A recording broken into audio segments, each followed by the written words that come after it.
What's going on, everyone? Welcome to Movie Emporium's TV review of the Apple TV Plus original series, Masters of the Air. This will follow part 6, which is once again directed by Bodin and Ryan Fleck. So when it comes to episodes that I've talked about, I once again, I wanted to hear more about the characters themselves, who they were, what they were. I know we're not going to get every character in their real life persona because there's just not enough time to do that, but enough characters where we feel like we can connect with them in some form of aspect and so on and so forth.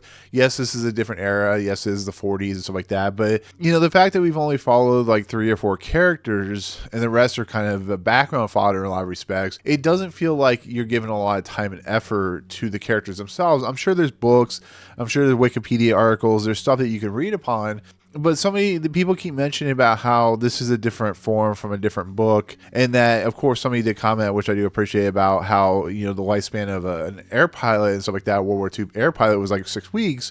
But there is got to be some give when it comes to like just giving us character motivations and development and stuff like that. And so for this part 6, I feel like we've gotten that a little bit, not to the extent I fully wanted, but I do feel like we learn a little bit more about Rosie's kind of psychology and psychosis. We of course learn about Crosby and what he has to deal with, and of course we have Bucky, who is one of the main characters, who we learn what happens after he crosses behind enemy lines and has to survive that incident to where he becomes a POW. But there is more to that. I love the idea that we see this world where after the incident, where some of the members of the 100th go to this location, which is this kind of reclusive, inclusive locations, like retreat for pilots and war vets and stuff like that, to relax and kind of deflate and stuff like that, and trying to get through their problems. We see how Rosie's truly unfortunately affected by this, and how a lot of people are affected by it. You see kind of how he sleeps and how he has to deal with that. We see a lot of the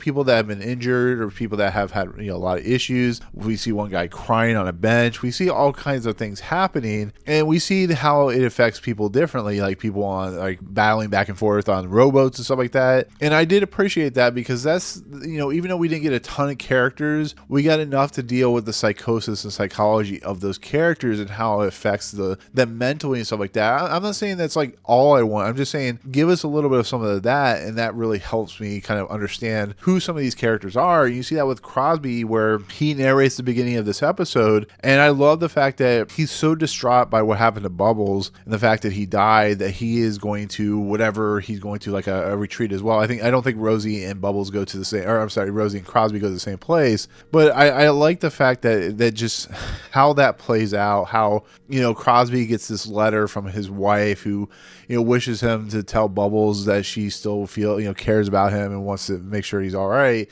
And that puts Crosby into a state of like very sadness and very, his depressing nature and stuff like that. And I really appreciate that, the level of like depth they're willing to go. And we're introduced to Sandra, or Alexandra's character, who's played by Bel Powley, and she really helps this character of Crosby kind of get through the episode, and how they talk to one another and they have moments together. And that's what really makes this, character sing when it comes to Crosby's character, because he's given enough levity to the nature of his kind of psychosis. So he's dealing with a lot of death in his life when it comes to his friends and cohorts, and she's able to kind of bring it out with him. And that letter really kind of signifies how difficult being in a war is, to be fairly honest, and it really shows. So I really appreciate all that material that they use to kind of push forward his character, and I thought Bel Powley does a really nice job in this episode. And then you have Callum Turner's Bucky character, who of course crash lands in Germany, and we see the ramifications of what happens when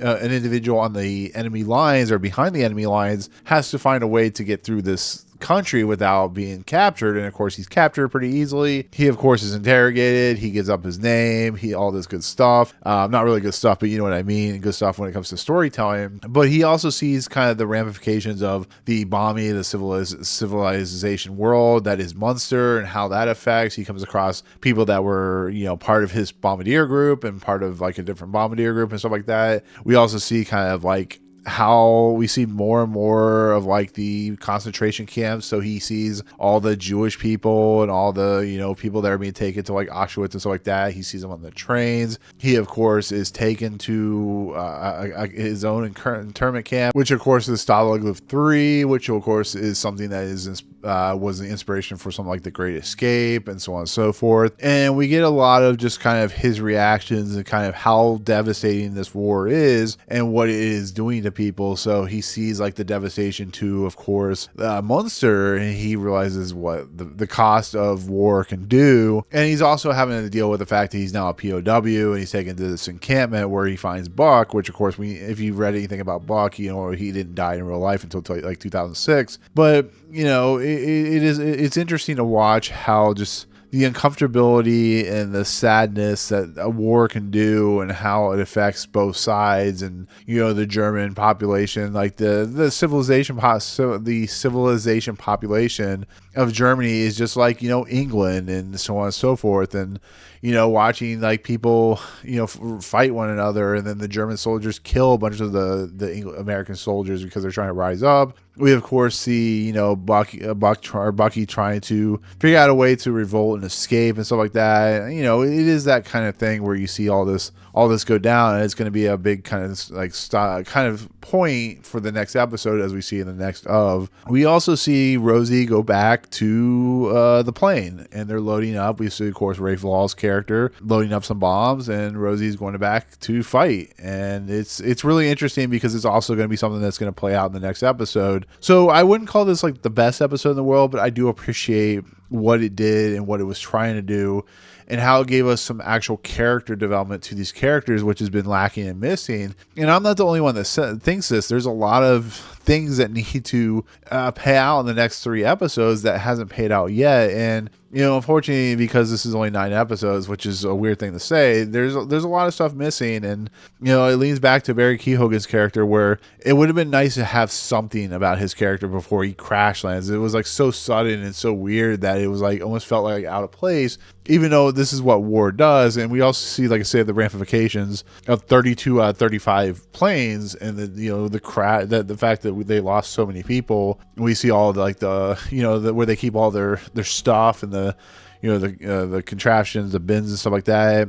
And the people that'll never go home, and how the 100th was such a bloody affair and stuff like that. So yeah, it's I mean, I'll give it like a 9 out of 10 because I do feel like it did help. It did give us some good content, but I still wish for more. So it's gonna be, unfortunately, my kind of take on this in this series. So yeah, with that said, a 9 out of 10. I feel 3 stories was a pretty good representation of what Masters of the Air is doing and what it can do. So there you go. Anyways, that'll do it. That'll be my take on part 6 of Masters of the Air. Thank you so much for watching. Comments below. What do you think of this episode? Did it deliver on anything that you wanted out of the series? Did it not deliver? What was your overall take and all that good stuff? Let me know in the comments. But otherwise, if you like what you see on this video, awesome. Hit the subscribe button to join Movie Emporium. Hit that notification bell at top to find what's coming next. If you like this video, awesome. Hit that like button. And as always, we'll see you guys on the next video. Peace out.